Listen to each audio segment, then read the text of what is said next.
They called me a disgrace. Not just behind closed doors, not in whispers. They said it at the dinner table at fundraisers, even in front of the housekeeper. "She's not like the rest of us," my father would laugh, scotch in hand. My mother never corrected him. She just nodded, that soft, cold smile stretched across her face. As if I weren't standing right there. "I'm Madeline Kerrigan. I'm 33 years old. And today, I became the youngest general in active service the United States has ever commissioned." The Capitol dome gleams above me. Flashbulbs explode like small bursts of lightning as I raise my right hand and repeat the oath, my voice steady beneath the weight of 4 stars. Somewhere not far from here, my parents are watching this moment, not from a front row seat, not even from the crowd, from a living room sofa perhaps, or a boardroom screen. Wherever they are, they know now. They know the name they tried to erase is etched into military history. I don't smile for the cameras. I don't look for them in the crowd. I only fix my eyes on the flag because that's who I serve now. Not blood, not legacy, not their definition of pride. When the Secretary of Defense steps back and says, "Congratulations, General Kerrigan," the applause rises like thunder behind me. And for the first time in my life, they can't talk over it. They can only listen. I was 13 the first time I heard the word disgrace attached to my name. Not whispered, not implied, spoken clearly like a diagnosis. My mother had found the hand-drawn battle map I'd been working on for weeks. It was tucked inside a history book I never actually read. I had used her dress patterns to model troop formations.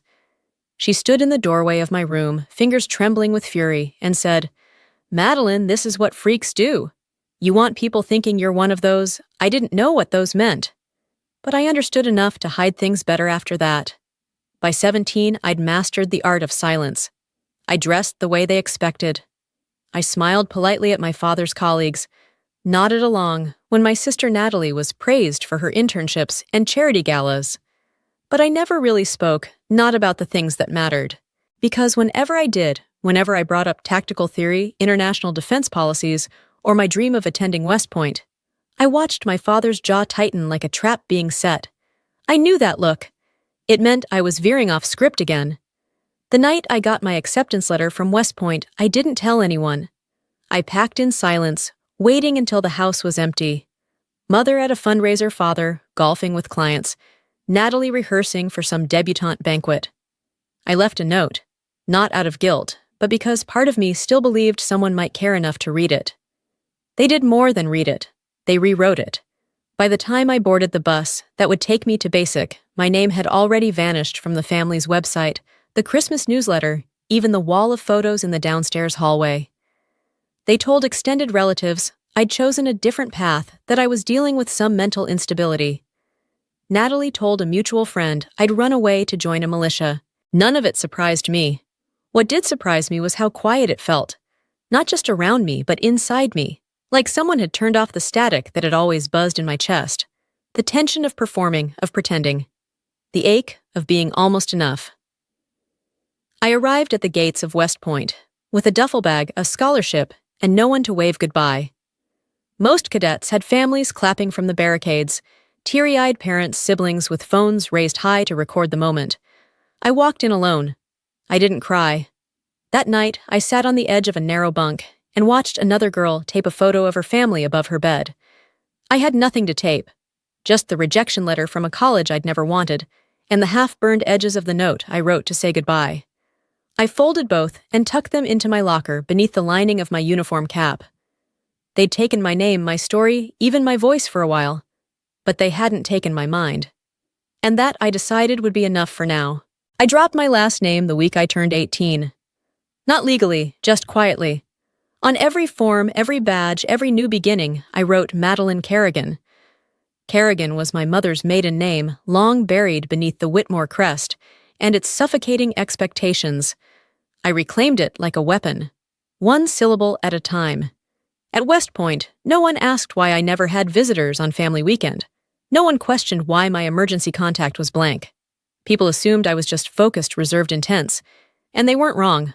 I woke at 4:45, ran further, lifted heavier, and studied harder than anyone else in my unit. Not because I had something to prove, at least not to them, but because I had nothing to fall back on. By the time I graduated, I was top 5 in my class and already on the radar of Joint Special Operations Command. I chose signal intelligence. I liked the quiet brilliance of it, the precision, the way you could break open a system without ever firing a bullet just by listening harder than anyone else dared to. Then came the deployments. Afghanistan, South Sudan, a classified mission in Estonia. I still can't talk about, not even in passing. I wore different uniforms, spoke different call signs, but inside, I was always the girl who had to rebuild herself from silence. There was one person who saw it, General Robert Halbrook. He was blunt grizzled and walked with a limp that matched the steel in his voice. I briefed him once during a field simulation when I was 26. Everyone else referred to me as the tech mind. He called me the ghost tactician. You don't just follow maps, he said. You rewrite them while people sleep. After that, he kept pulling me into projects. Some joint intelligence, some strategic simulations. Some I didn't realize were tests until much later. He never asked about my family, but I think he knew. Men like him, career soldiers who'd seen what rejection can mold. They could spot the fracture lines beneath a polished salute. Between deployments, I finished a master's in strategic defense systems. Nights were for reading white papers, building new encryptions, dismantling old truths. I remember once during a hurricane lockdown in Guam, I spent 4 days reworking the entire comms failover for a SEAL recon team, alone. No one asked me to. I just couldn't sleep until the logic made sense. Back in the States, people started using my name in full briefings. Captain Kerrigan suggested. Major Kerrigan designed. Still, I kept my head down. I never stepped in front of the mic, never asked for credit. I was the mind in the room no one noticed until the numbers proved I'd been right all along, and all through it, the Whitmores stayed silent. Not a letter, not a call, just the occasional whisper I'd catch from someone who'd been at a fundraiser. Didn't her family disown her? Wasn't she institutionalized? Sometimes I let them believe it, because obscurity gave me space.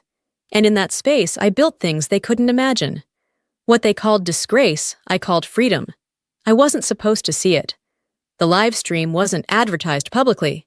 It was a shareholders' town hall, invite-only password, protected, hosted by Whitmore Kensington Holdings. But someone from my old high school sent me the link. No message.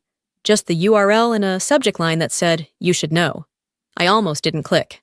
When the feed loaded, my parents were already seated on stage, mother in an ivory blazer, father in a navy suit that matched his ego. Natalie sat between them, perfect as ever, flipping through a leather folio, as if this were just another brunch with hedge fund friends. Then the moderator asked about the missing daughter. The air shifted.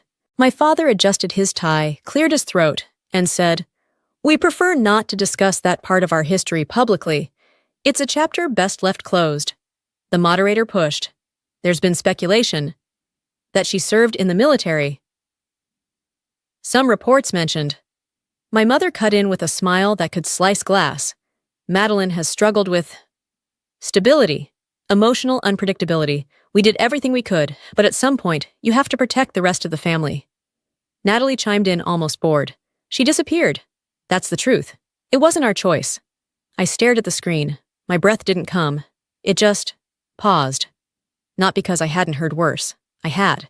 But something about watching them say it so calmly, publicly, surgically, like I was a rumor they were finally brave enough to kill. That was new. I closed the laptop without rage. Just precision. That night, I pulled out a file I hadn't touched in years. Applications, personnel endorsements, service records. At the top was a position no one my age had ever held. Not in recent history. A Joint Strategic Command role slated for veterans with 20 years service minimum.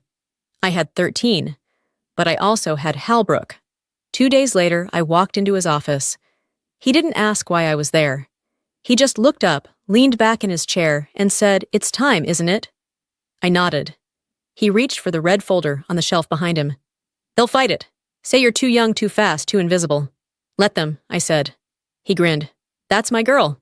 The application process was brutal. Simulations, psych evals, peer reviews, a classified hearing. At one point, I sat across from 5 Pentagon brass and fielded questions about global strategy like I was defusing a bomb. Maybe I was. 8 months later, I got the call. The president was nominating me for brigadier general. the youngest in active service. The first woman in decades to be promoted directly from Special Operations Strategy without a conventional command post. They asked if I wanted to keep it low profile. I said no. If the world was going to say my name, I wanted them to say it loud. I wanted my parents to hear it, not in a headline, but in a silence that followed a silence so deep it would rattle the fine china in their display cabinets. Let them hear it through glass. The morning of the ceremony, D.C. was unusually still. Even the air seemed to pause, as if the city knew something was about to shift. I stood behind the black curtain on the north platform of the National Mall, my dress blue's flawless silver buttons catching first light. On my chest, no medals, just the insignia of 4 stars stitched in exacting symmetry. Crowds filled the mall shoulder to shoulder. Reporters jostled for position. Drones hovered overhead. Flags lined the perimeter like silent sentinels. To most of the country, I was still a name on a classified list. The appointment had been leaked youngest general in active duty history, but no one had published a photo. They didn't know who they were waiting for. I did. Behind the podium, the Secretary of Defense stepped forward, flanked by 2 aides. His voice carried clean and direct. Today, we witness a turning point, a new chapter in leadership strategy and service. It is my honor to present a soldier whose brilliance has rewritten protocols, saved countless lives, and redefined what it means to command from the shadows. Ladies and gentlemen, General Madeleine Kerrigan. My boots hit the platform like measured thunder. I walked out to a sea of flashbulbs and held my posture, not stiff, not cold, just solid. A single unit. Somewhere in a luxury home far away, my parents were watching. I could almost feel it, the way their breath must have caught when the name rang out. The same name they'd erased from photo albums and newsletters, now echoing across the Capitol in full broadcast clarity. I didn't look for them in the crowd, but the cameras found me. My face calm, unreadable, lit up on every screen in the nation. I could already imagine my mother's hand frozen mid-sip, my father's collar twitching, like it always did when he lost control of a room. This time there was no room left to own. The secretary extended the insignia plaque. I accepted it with my left hand, saluted with my right. Behind me, the Joint Chiefs stood in formation. In front of me, the audience rose. I didn't smile. I didn't blink.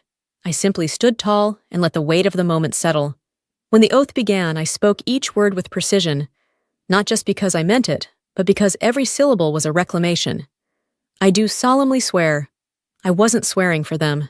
Not for the ones who left me out of every holiday, who weaponized silence, who treated my ambition like a pathology. I was swearing for every kid who'd ever been called a disgrace for dreaming too big, too differently, too loud. The final words fell into the air like stone. So help me God. Applause thundered across the platform, but I didn't flinch. I held my salute until protocol allowed, then lowered it slowly, purposefully.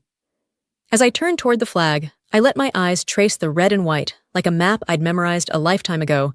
For a brief second, I let the applause recede in my ears, replaced by something deeper, older, the silence of that bus ride at 17 when I'd left home with no one waving goodbye. Now the whole country was standing, and somewhere behind a screen, the people who once said I didn't belong couldn't look away. They could only listen. I found it again the night after the ceremony, creased at the corners, yellowed slightly at the edges. The letter I wrote when I was 19 never sent. It was tucked inside a pocket of my old duffel bag, the one I hadn't touched since my last field tour. I unfolded it slowly, letting the silence of my quarters at Fort Myer wrap around me like armor that had grown soft with memory. Dear Mom, Dad, Natalie, I don't need your applause. I don't even need your forgiveness. But I want you to know I made it. I survived. Without you. I remembered the version of me who had written that. Young but already tired, trying to sound braver than she felt. I'd never sent it because I knew deep down that it wouldn't be read. Or worse, it would be read and laughed at. A message pinged on my secure line. Unknown sender. Subject. Was it really you? I opened it with slow caution. The email was from Natalie. I watched the whole thing. It said, "You looked different, stronger. I didn't recognize you at first. I don't know what to say. Or if I even should say anything." I stared at the screen for a long time. My fingers hovered over the keys. But I didn't respond. Not because I hated her. I didn't. What I felt was quieter than hate, an ache that had already faded into muscle memory. They'd built an entire identity around my absence. To reply now would be like reapplying for a name they'd already rejected. Instead, I slid the old letter into a folder and sealed it. Then I walked it downstairs to the archive safe filed under personal restricted. I labeled it not forgotten. In the same drawer was a gift General Halbrook had given me the day my promotion was approved, a challenge coin engraved with the motto, "Respect isn't given. It's survived." He said I'd understand the phrase more with time. I already did. Sometimes surviving is the only answer. Weeks passed. News articles ran profiles. Headlines called me a symbol of resilience and a force of strategy. I didn't grant interviews. I didn't speak on television. I let the image speak for itself, a quiet girl with no cheerleaders, now standing where no one thought she'd belong. Late one night, I pulled out a photo. It was me, age 10, standing in a junior ROTC uniform, 2 sizes too big, saluting a paper flag I'd taped to the garage wall. Natalie had taken the picture. She'd rolled her eyes while doing it, muttering something about weird hobbies. I kept it anyway. Looking at it now, I didn't feel sad. I felt whole, like the full loop had finally been walked, not closed. The past didn't own me anymore. And the future? It was mine to write, with no one else's permission. She came without warning. It was a cold afternoon, the kind that made concrete echo under boots. I had just dismissed a cadet mentorship session when my assistant stepped in uncertain. "Ma'am, civilian visitor. Says her name is Natalie Whitmore." My hand stilled above the clipboard. I hadn't spoken her name aloud in years. She was waiting at the front corridor. No heels, no makeup, just a navy coat that swallowed her frame. Her eyes met mine, but neither of us moved. "I'm not here for an apology," she said, or to offer one. I just wanted to see. I studied her face for a moment, older now, but not harder. Something inside her had cracked, but not shattered. I nodded once. "Follow me." I showed her the main wing, the mentorship hall, the strategy labs. She didn't ask questions at first, just looked. At the faces of the students. At the leadership quotes lining the wall. At the simplicity of the space. No medals, no portraits, just purpose. She paused longest at the Youth Initiative board, 12 photos of girls in uniform ages 12 to 18. One of them, a wiry girl with braces and fire in her eyes, stood mid-salute. "She looks like you," Natalie murmured. "She's better than I was," I said. Outside in the quiet garden behind the complex, she pulled an envelope from her coat. I wrote something she said, offering it. "It's not an explanation, just words. You don't have to open it." I took it, held it, unopened. "I help now," she added. "Volunteer program. I coach public speaking for girls in foster care. Just thought, maybe I can help someone find their voice before they're 33. I gave her nothing, just silence. She nodded. "I get it." As she turned to go, she looked back once more. "I won't ask to come back. I just needed to know the person they erased is still standing." I didn't respond, but I didn't stop her either, and somehow that felt like enough. The sky was still dark when I laced my boots. By the time I stepped onto the gravel path behind the base, the cadets were already forming up silhouettes, moving through morning fog, like shadows chasing purpose. I watched them from a distance, some young, some hardened by life already, but all of them carrying something heavier than just packs. One of them, a girl barely 16, jogged past and nodded. She didn't know who I used to be, only who I am now.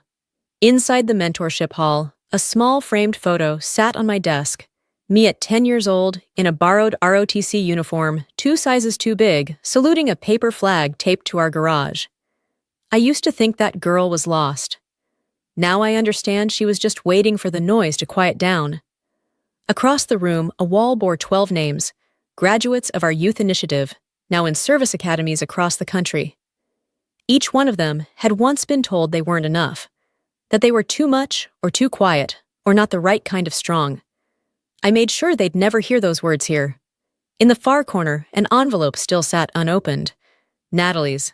I hadn't touched it since the day she handed it to me. Not out of anger, just choice. Some bridges don't need to be crossed again. Some just need to stay intact from a distance. Outside, the flag rose with first light. I stepped out, saluted once, quiet, private. They used to call me a disgrace. Now they don't call me at all. And for the first time in my life, I don't need them to, because I am not the silence they gave me. I am the sound that came after.